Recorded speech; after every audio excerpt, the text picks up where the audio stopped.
स्वागत है आपका फिट इंडिया के सुपरहिट बुलेटिन में। मैं आपके साथ श्वेता श्रीवास्तव। गुड मॉर्निंग, मैं हूं आपके साथ आपकी दोस्त प्रीति नेगी। तो खबरों का सफर शुरू हो चुका है, यानी कि इस बुलेटिन में हम आपके लिए देश दुनिया की तमाम बड़ी खबरें हर रोज लेकर आते हैं ताकि कोई भी खबर आपसे बिल्कुल मिस ना हो। और इसीलिए हम आपसे कह रहे हैं कि अगले 1 घंटे आपको हमारे साथ बने रहना है, क्योंकि इस बुलेटिन में खबरें होंगी एकदम अलग अंदाज में। आपके राज्य, आपके शहर में क्या हुआ है बताएंगे हम आपको।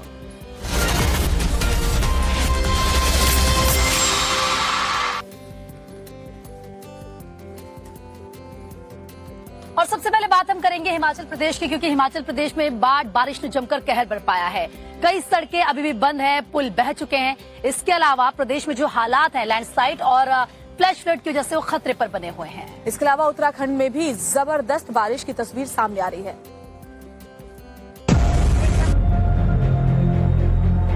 पहाड़ी राज्य हिमाचल प्रदेश और उत्तराखंड में बादल फाड़ तबाही मची हुई है। दोनों ही राज्यों से मूसलाधार बारिश के बाद विनाश की खौफनाक तस्वीरें सामने आ रही हैं। हिमाचल के सिरमौर के पांवटा साहिब में बादल फटा, जिसके बाद सिरमौरी ताल गांव में जैसे जलजला आ गया। तस्वीरें देखिए, सैलाब का वेग ऐसा है कि इसके सामने कुछ भी नहीं टिक सका। बादल फटने के बाद गांव के 3 घर बुरी तरह से क्षतिग्रस्त हो गए। 2 घरों के लोगों को रेस्क्यू कर लिया गया, जबकि तीसरे घर में मौजूद 5 लोग सैलाब की चपेट में आ गए, जिसमें 2 बच्चे भी शामिल हैं। गांव में हालात इस कदर खराब हो चुके हैं कि 100 से ज्यादा लोगों का रेस्क्यू किया गया है। स्थानीय प्रशासन रेस्क्यू ऑपरेशन में जुटा है। पहाड़ों पर तेज बारिश की तस्वीरें रुद्रप्रयाग की हैं, जहां पहाड़ी से भारी भूस्खलन से रुद्रप्रयाग गौरीकुंड हाईवे का 60 मीटर हिस्सा ध्वस्त हो गया है, जिसके चलते मलबे में एक गाड़ी दब गई। लैंडस्लाइड के बाद केदारनाथ यात्रा को जाने वाला रास्ता भी अनिश्चित काल के लिए बंद कर दिया गया है। उधर मौसम विभाग ने उत्तराखंड के ज्यादातर जिलों में 14 अगस्त तक भारी बारिश की वजह से रेड अलर्ट और ऑरेंज अलर्ट जारी किया है।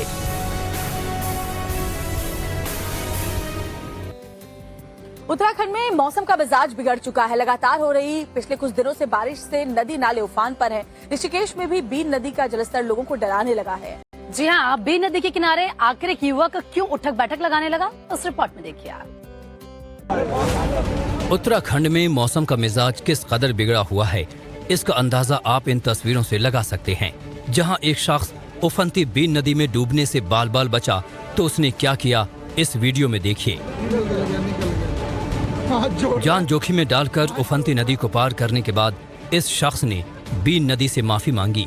माफी का वीडियो तेजी से वायरल हो रहा है। वीडियो में देखिए कैसे युवक नदी पार करने से पहले बीन नदी के रौद्र रूप से अपनी जान बख्शने और तेज बहाव के बीच उतरकर खतरा उठाने के लिए माफी मांगता है, और फिर बीन नदी के भरोसे अपनी जान दांव पर लगाकर कूद जाता है। नदी पार करते वक्त एक पल के लिए लगता है कि उसकी जान बचना मुमकिन नहीं होगा, लेकिन आखिरकार वो सुरक्षित नदी पार कर लेता है। उत्तराखंड के यमकेश्वर से आई ये तस्वीरें भी देखिए। तेज बहाव के बीच लोग कैसे जान खतरे में डालकर नदी पार कर रहे हैं। यमकेश्वर के बूंगा गांव के लोग सड़क न होने की वजह से खराब मौसम में हर साल इसी तरह जान हथेली पर रखकर उफनाती नदी नाले पार कर गांव से बाहर जाते हैं। ग्रामीण पिछले कई साल से गांव में सड़क की मांग कर रहे हैं, लेकिन फिर भी उन्हें खतरों से खेलना पड़ रहा है। तो वहीं आसमान से बरस रही आफत ने पहाड़ से लेकर मैदान तक गदर मचा रखा है। हिमाचल, उत्तराखंड या फिर जम्मू कश्मीर की बात करें तो वहां पर लगातार बारिश हो रही है, जिसकी वजह से मैदानी इलाकों में आफत आ गई है। कई शहर जलमग्न हो गए हैं। उत्तर प्रदेश और बिहार में क्या गांव क्या शहर सब कुछ डूबा हुआ नजर आ रहा है।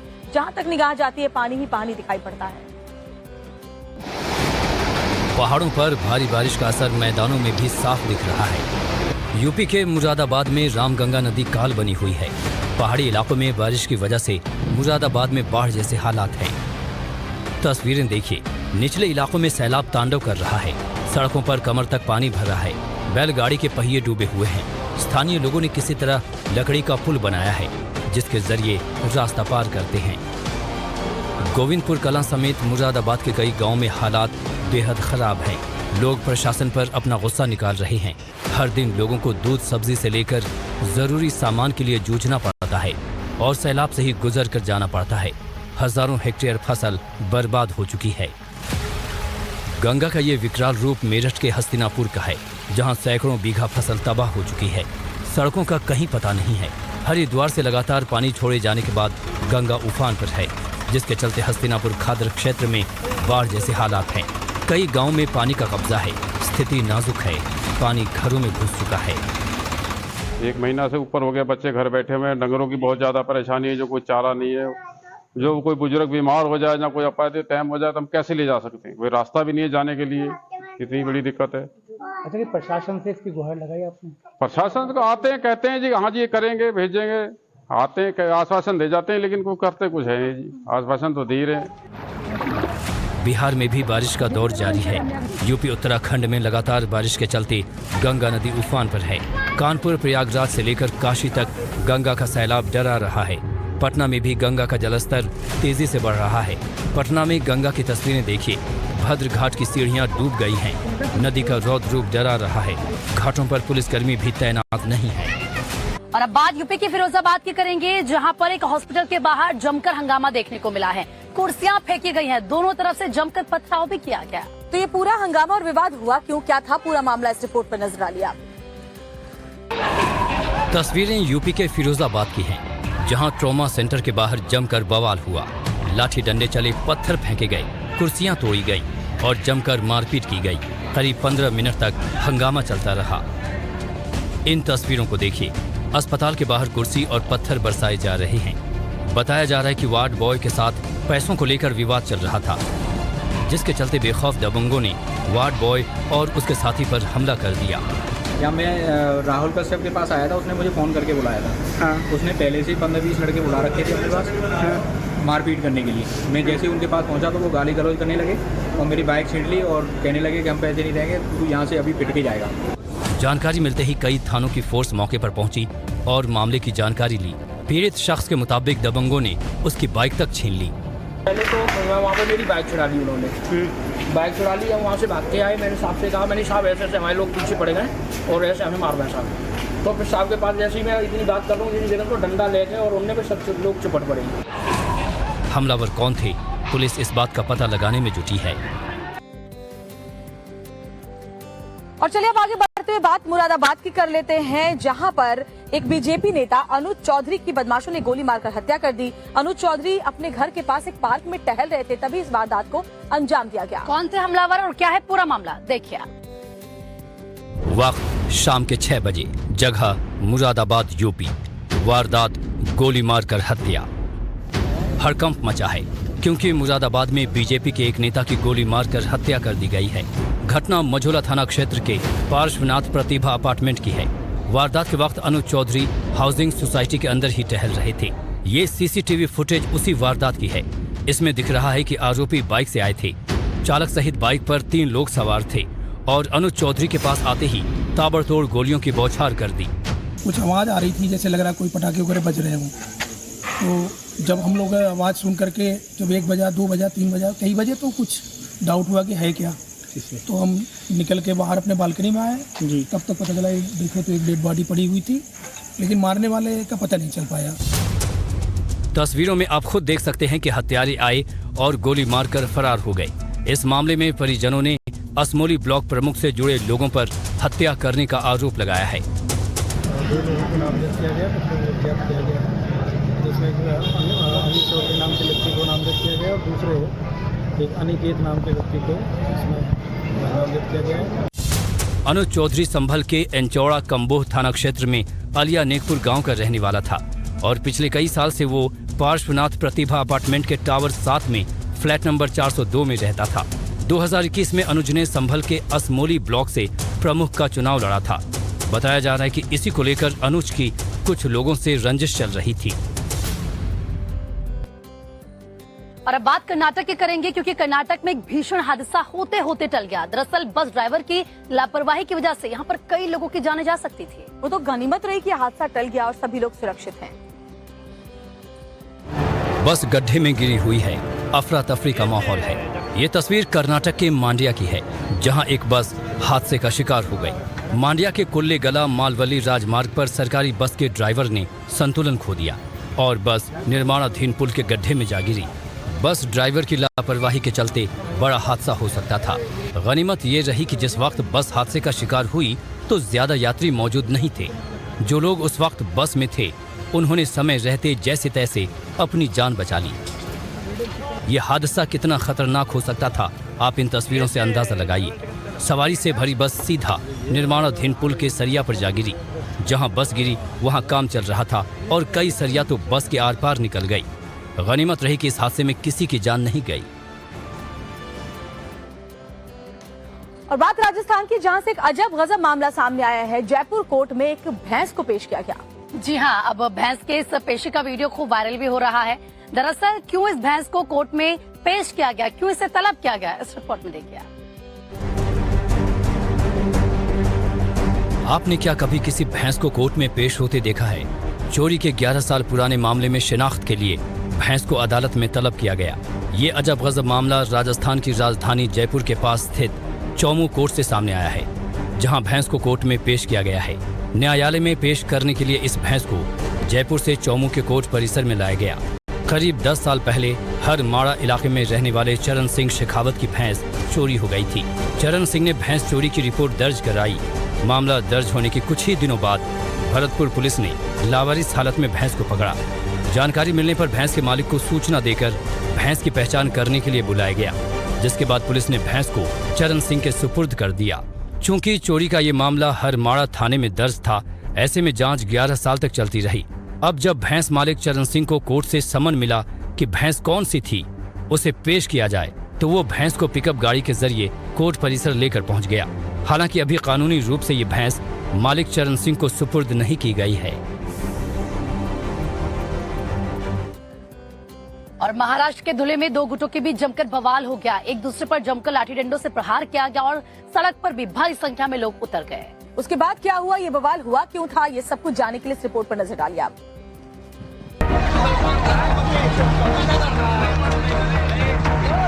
भीड़ सड़कों पर उतरी हुई है। 2 गुटों में भारी विवाद हो रहा है। दोनों तरफ से लाठी डंडे चल रहे हैं। पुलिस भी भीड़ को कंट्रोल करने की कोशिश करती हुई दिख रही है। बवाल और हंगामे की तस्वीरें महाराष्ट्र के धुले की हैं, जहां शिरपुर तालुका में 2 गुटों में विवाद इतना बढ़ा कि भारी संख्या में लोग सड़कों पर उतर गए। बताया जा रहा है कि विश्व आदिवासी दिवस के मौके पर बैनर फाड़ने को लेकर विवाद शुरू हुआ और फिर 2 गुट आपस में भिड़ गए। सड़कों पर उतरे उपद्रवियों ने तहसीलदार और पुलिस की गाड़ियों को निशाना बनाया। गाड़ियों पर लाठी डंडे और पत्थर बरसाए गए। इतना ही नहीं, दोनों गुटों के उपद्रवियों ने विधायक काशीराम पावरा की गाड़ी में तोड़फोड़ भी की। कई घंटों तक शहर की सड़कों पर ऐसे ही बवाल काटा गया। सड़कें जाम की गईं, भीड़ पथराव करती रही, जिसके बाद पुलिस ने जैसे तैसे स्थिति नियंत्रण में की। धुले शहर में हुई हिंसक झड़प के बाद पुलिस ने हालात काबू में किए। फिलहाल स्थिति नियंत्रण में है।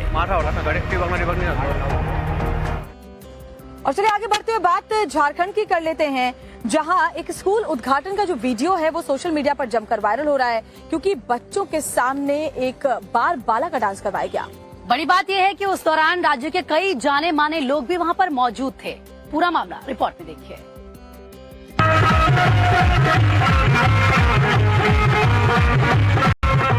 क्या शानदार नजारा है। तमाम गणमान्य लोग बैठे हैं और बार बाला का डांस चल रहा है। इतना ही नहीं, इस तस्वीर में मंत्री जी भी दिख रहे हैं। यकीन न हो तो ये रहा, आप एक बार फिर देखिए। झारखंड से सामने आई बार बाला के डांस की ये तस्वीरें एक स्कूल के उद्घाटन के कार्यक्रम के दौरान की हैं। और चौंकाने वाली बात यह है कि इस कार्यक्रम में राज्य सरकार के मंत्री सत्यानंद भोक्ता भी बतौर गेस्ट मौजूद थे। झारखंड के गांव औरू गिरवा में स्थित उच्च विद्यालय में नए भवन का उद्घाटन होना था। राज्य के श्रम मंत्री सत्यानंद भोक्ता स्कूल के नए भवन के उद्घाटन के लिए पहुंचे थे। इसी मौके पर मंत्री जी ने स्कूल की छत पर अश्लील डांस करवाया। अश्लील डांस के समय स्टेज पर सूबे के श्रम मंत्री सत्यानंद भोक्ता के साथ जिला शिक्षा पदाधिकारी सहित अन्य महानुभाव मौजूद थे। इन सभी लोगों ने अश्लील डांस का जमकर लुत्फ उठाया। हैरान करने वाली बात थी कि इन लोगों ने स्कूल में पढ़ने वाले छात्रों का भी लिहाज नहीं रखा। देखिए, अब खबर दिल्ली के स्टूडेंट्स के लिए है, क्योंकि जो दिल्ली के स्टूडेंट्स हैं अब वो स्कूल परिसर में मोबाइल का इस्तेमाल नहीं कर पाएंगे। शिक्षा निदेशालय ने बकायदा इसके लिए एडवाइजरी भी जारी की है। और सरकार के इस फैसले पर लोगों का क्या कुछ कहना है, वो आप इस रिपोर्ट में देखिए। दिल्ली सरकार ने स्कूलों में मोबाइल फोन लाने पर प्रतिबंध लगा दिया है। इस संबंध में दिशा निर्देश जारी कर दिए गए हैं। जारी लेटर में कहा गया है कि अभिभावकों की जिम्मेदारी है कि वो बच्चों को स्कूल में मोबाइल लेकर न जाने दें। साथ ही टीचर्स भी कम से कम मोबाइल का इस्तेमाल करें। सरकार के इस नए नियम के पीछे उत्तर प्रदेश के आजमगढ़ की घटना को बताया जा रहा है, जहां एक छात्रा ने सुसाइड कर लिया था। दरअसल उसके पास से मोबाइल बरामद हुआ था। इस मामले में प्रिंसिपल और क्लास टीचर को गिरफ्तार किया गया है, जिसके विरोध में यूपी के निजी स्कूल विरोध जता रहे हैं। एजुकेशन विभाग की तरफ से जारी लेटर में कहा गया है कि मोबाइल फोन सबसे ज्यादा इस्तेमाल होने वाला गैजेट है। इसके सकारात्मक और नकारात्मक दोनों परिणाम हैं। इसके ज्यादा इस्तेमाल करने से अवसाद, चिंता, सामाजिक अलगाव, अति तनाव से घिर सकते हैं। इसके अलावा धमकाने और उत्पीड़न की घटनाएं भी होती हैं, जो सामाजिक ताने बाने के साथ साथ बच्चे के भविष्य के लिए हानिकारक हैं। इसके लिए निदेशालय ने दिल्ली स्कूल शिक्षा एक्ट 1973 का हवाला दिया है। तूफान भयंकर, छाया डर। आपको दिखाएंगे खबरें बिल्कुल झटपट अंदाज में 7:27 पर। फिलहाल वक्त एक छोटे से ब्रेक का है, फौरन लौट हम, आप बने रहिए हमारे साथ।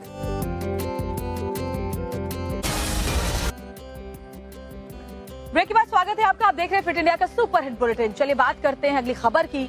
लोकसभा में विपक्ष की तरफ से लाया गया अविश्वास प्रस्ताव कल औंधे मुंह गिर गया और इस चर्चा पर जवाब देते हुए प्रधानमंत्री नरेंद्र मोदी ने विपक्ष पर जमकर निशाना साधा। और सवाल ये है कि आखिर प्रधानमंत्री नरेंद्र मोदी ने विपक्ष के सवालों का क्या जवाब दिया और विपक्ष पर इसका क्या असर हुआ, देखिए। ये मोदी देश को गारंटी देता है कि मेरे तीसरे कार्यकाल में मैं हिंदुस्तान को टॉप थ्री की पोजीशन में लाके रहूंगा। मोदी सरकार के कॉन्फिडेंस का लेवल देखिए। चर्चा तो सरकार के खिलाफ दूसरी बार आए अविश्वास प्रस्ताव पर हो रही थी, लेकिन प्रधानमंत्री ने तीसरी बार सरकार बनाने के बाद प्लान बी सदन में रख दिया। 2028 में आप जब अविश्वास प्रस्ताव लेके आएंगे, तब ये देश पहले 3 में होगा। ये देश का विश्वास है। मतलब ये कि पीएम मोदी ने लोकसभा से ही 2024 का चुनावी एजेंडा सेट कर दिया। आज देश का जो मंगल हो रहा है चारों तरफ, देश की जो चारों तरफ वाहवाही, देश का जो जय जयकार हो रहा है, तो मैं आपका धन्यवाद करता हूं कि काले टीके के रूप में काले कपड़े में निकल के सदन में आकर के आपने इस मंगल को भी सुरक्षित करने का काम किया है। पीएम मोदी के नेतृत्व वाली सरकार ने 9 सालों के अपने अब तक के कार्यकाल में दूसरी बार अविश्वास प्रस्ताव का सामना किया। ये अविश्वास प्रस्ताव भी पिछले वाले की तरह नाकाम साबित हुआ और विपक्ष की गैर मौजूदगी में ध्वनि मत से खारिज हो गया। और वैसे तो ये लोग मुझे दिन रात कोसते रहते हैं, उनकी ये फितरत है। और उनके लिए तो सबसे प्रिय नारा क्या है? मोदी तेरी कब्र खुदेगी। मोदी तेरी कब्र खुदेगी। और वरदान ये, दरअसल ये तो पहले से ही तय था कि विपक्ष का ये अविश्वास प्रस्ताव औंधे मुंह गिरेगा और ऐसा हुआ भी। बता दें कि इससे पहले जुलाई 2018 में मोदी सरकार के खिलाफ कांग्रेस के नेतृत्व में विपक्ष की ओर से अविश्वास प्रस्ताव लाया गया था। तो अविश्वास प्रस्ताव के दौरान प्रधानमंत्री नरेंद्र मोदी ने लोकसभा में मणिपुर हिंसा पर भी बात की और प्रधानमंत्री ने ये साफ कहा कि मणिपुर में महिलाओं के साथ गंभीर अपराध हुआ। लेकिन सवाल तो अभी भी यही है कि आखिर शांति कैसे बहाल होगी, वहाँ के लोगों की जिंदगी पटरी पर कैसे वापस लौटेगी।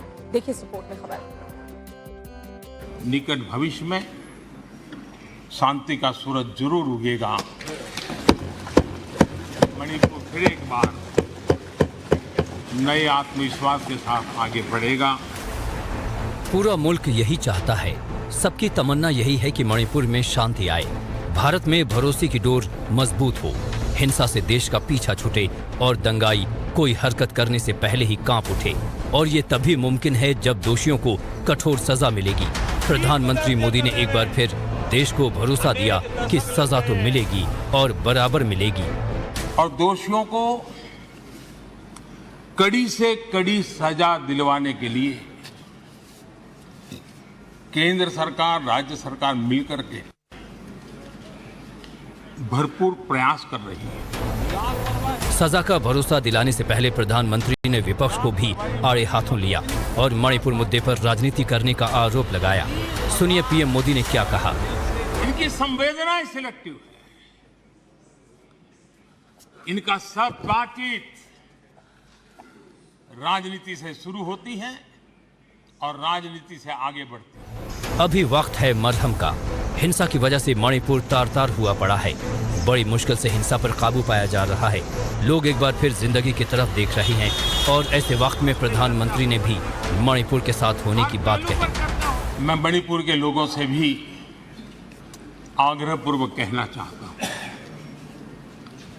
वहाँ की माताओं, बहनों, बेटियों से कहना चाहता हूँ, देश आपके साथ है, ये सदन आपके साथ है। अब वक्त है मणिपुर को हिंसा के उस अतीत से बाहर निकालने का। उम्मीद है कि प्रधानमंत्री के साथ ही पूरे सदन का ये भरोसा काम आएगा और मणिपुर के लोग हिंसा से आगे बढ़ने का हिम्मत दिखाएंगे। प्रदेश में एक बार फिर खुशहाली होगी। तूफान भयंकर छाया डर, आपको दिखाएंगे खबरें बिल्कुल झटपट अंदाज में 7:27 पर। अब बात करते हैं अगली खबर की। अधीर रंजन चौधरी के बयान की वजह से एक बार फिर सदन में हंगामा हुआ और हालात ऐसे बने कि सदन की कार्यवाही से उन्हें निलंबित कर दिया गया।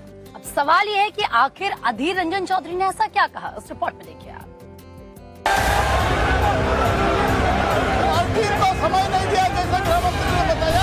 हंगामा मचा है, संसद में शोर हो रहा है।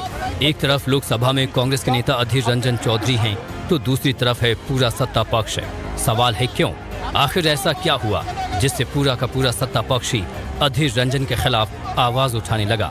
तो आप खुद सुनिए ये बयान। मणिपुर की घटना देखने के बाद मुझे यह पता चला नीरव मोदी यहाँ हिंदुस्तान में जिंदा है और नरेंद्र मोदी नीरव मोदी बनके अभी भी चुपचाप अपने चुप्पी साधे होकर बैठे हैं। अब जब बयान ऐसे होंगे तो फिर हंगामा तो होगा ही।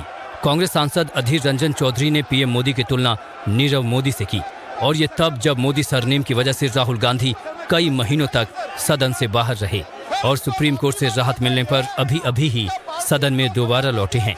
अधीर रंजन के इस बयान पर सुनिए अमित शाह ने क्या कहा। देश के प्रधानमंत्री जी के बारे में जिस प्रकार का ये उल्लेख कर रहे हैं, मुझे लगता है ये विपक्ष के नेता के लिए शोभा नहीं देता। पीएम के खिलाफ आपत्तिजनक बयानबाजी की वजह से कांग्रेस नेता अधीर रंजन चौधरी को लोकसभा की कार्यवाही से सस्पेंड कर दिया गया। मतलब ये कि जब तक मामला प्रिविलेज कमेटी के पास लंबित है और जांच रिपोर्ट आती है, तब तक अधीर रंजन चौधरी सदन से सस्पेंड रहेंगे। मिनट पर हम आपको दिखाएंगे खबरें बिल्कुल सुपर फास्ट अंदाज में टाइम्स टॉप 100 में। फिलहाल बात करते हैं बेबी अरिहा की, जिसकी चर्चा पूरे देश में हो रही है क्योंकि महज 2 से 2.5 साल की ये बच्ची जर्मनी में फंसी हुई है। उसके पास कोई भी उसका अपना नहीं है और उसकी माँ बार बार गुहार लगा रही है कि मेरी बेटी को मुझे वापस लौटा दो। जी हाँ, आज देश की बेटी बेबी अरिहा शाह के लिए जंतर मंतर पर प्रदर्शन भी होना है। क्या है ये पूरा मामला, उस रिपोर्ट में देखिए आप। मोदी जी, मैं कब से आपकी अपॉइंटमेंट लेने की कोशिश कर रही हूँ, प्लीज आपके बस शेड्यूल से 2 मिनट निकालिए एक भारत की बेटी के लिए और उसे जल्द से जल्द भारत लाने में हेल्प कीजिए। ये एक माँ है जो बेटी के लिए तड़प रही है। अपनी नन्ही सी बेटी की वापसी के लिए दूर देश तक जंग लड़ रही है और इस उम्मीद में है कि पीएम मोदी इनकी मदद करेंगे। इस माँ के अपने सवाल भी हैं। मैं बस यही कहना चाहूंगी, 2 साल हो गए हैं अरिया जर्मन फॉस्टर केयर में है। हमने बहुत बार जर्मन चाइल्ड सर्विसेज को रिक्वेस्ट दी कि उसको इंडियन कम्युनिटी से वहाँ मिलाया जाए, इंडियन एम्बेसी से मिलाया जाए। अगर वो बोल रहे कि पेरेंट्स से खतरा है तो कोई इंडियन फैमिली से क्यों नहीं मिलने दिया जा रहा है। दरअसल ये कहानी है बेबी अरिहा शाह की, जो पिछले 22 महीने से जर्मनी में फंसी है। ये बच्ची इस समय बर्लिन के एक फॉस्टर केयर सेंटर में रह रही है। बच्ची के माता पिता पर क्रूरता का आरोप लगाकर उसे कस्टडी में भेज दिया गया। तब से परिजन लगातार परेशान है। हमारा कल जंतर मंतर पे हमारा प्रोटेस्ट है जर्मन अथॉरिटी को ये रिक्वेस्ट करने के लिए। वो बोल रहे कि हम अरिहा के, क्योंकि जर्मन लॉ या इंटरनेशनल लॉ में भी अरिहा का राइट है कि उसके राइट्स प्रिजर्व हो। परिजनों का आरोप है कि क्रूरता के आरोप भी गलत पाए गए हैं, उसके बावजूद भी बच्ची नहीं सौंपी जा रही है। जून में जर्मन के कोर्ट ने पेरेंटल राइट्स टर्मिनेट कर दिए, मतलब कि लीगली स्पीकिंग अब अरिहा के कोई पेरेंट्स नहीं हैं जर्मनी में और उसे एक फॉस्टरिंग सेंटर में डाला गया। बच्ची की वापसी के लिए प्रयास तेज है और अब भारत सरकार ने भी प्रयास शुरू कर दिया है। मोदी सरकार एक्शन में आ गई है। भारत ने इसी हफ्ते जर्मन राजदूत फिलिप एकरमैन को तलब किया है और बच्ची की शीघ्र वापसी के लिए कहा है।